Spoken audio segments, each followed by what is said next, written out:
Pour réussir dans le ministère, vous devez gérer convenablement votre santé. Lorsque Jésus parle dans Hébreu, Jésus dit, tu n'as voulu ni sacrifice ni holocauste, mais tu m'as formé un corps, ô Dieu, pour faire ta volonté. Car dans le livre, il est question de moi. C'est le Fils éternel qui parlait au Père avant de naître sur la terre par le ventre de Marie. Et il disait au Père que tout ce qui est écrit dans le livre, toutes les ombres, les agneaux, les boucs, les fêtes, les événements, les personnages qui sont des types ou des images de Christ dans l'ancienne alliance, il était question de lui. Et il dit, maintenant, je viens, ô Dieu, pour faire ta volonté. Et la parole éternelle de Dieu s'est faite chair. Elle a été dans le ventre de Marie. Il est né, il est sorti. Il était esprit, il a habité dans un corps et il a fait comme ça 33 ans. Et après, à la fin, il a dit, je remets mon esprit entre tes mains. Son corps a été enseveli lorsqu'il est mort. Et il a revêtu un corps glorieux et il est ressuscité, aujourd'hui assis à la droite du Père, et il prépare une place afin que là où il est, que nous y soyons aussi. Vous êtes esprit et vous êtes envoyés sur la terre en mission. Pourquoi Dieu vous donne un corps? Il vous donne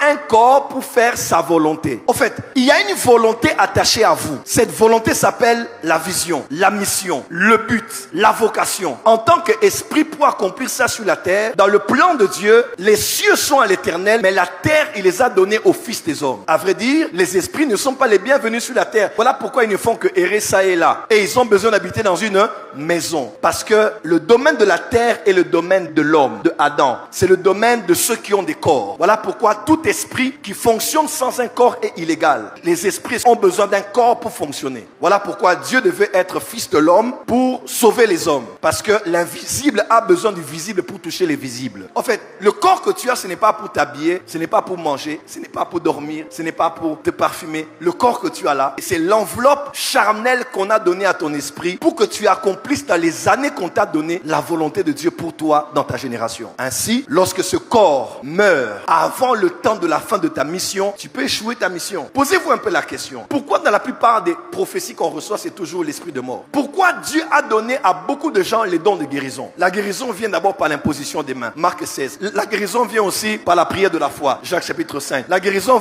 vient aussi par le don de guérison. 1 Corinthiens 12. Pourquoi il y a autant de voies pour être guéri dans le corps? Parce que Dieu a prévu la puissance de la guérison pour que ton corps continue à être en bonne santé afin que tu accomplisses la volonté de Dieu pour toi. Aujourd'hui, si tu es malade, un autre ira prêcher à ta place. Aujourd'hui, si tu es perfusé, un autre ira prophétiser à ta place. Aujourd'hui, si tu as un accident, un autre ira chanter à ta place. Aujourd'hui, si tu meurs, on va aller trouver un autre prophète, Joël Francis Tatou, quelqu'un d'autre qui fait ce que toi tu fais. Pourquoi? Parce que tu n'es utile que tant que tu as un corps en bonne santé pour permettre à l'esprit, à l'onction sur toi d'opérer et de visiter les gens. Pour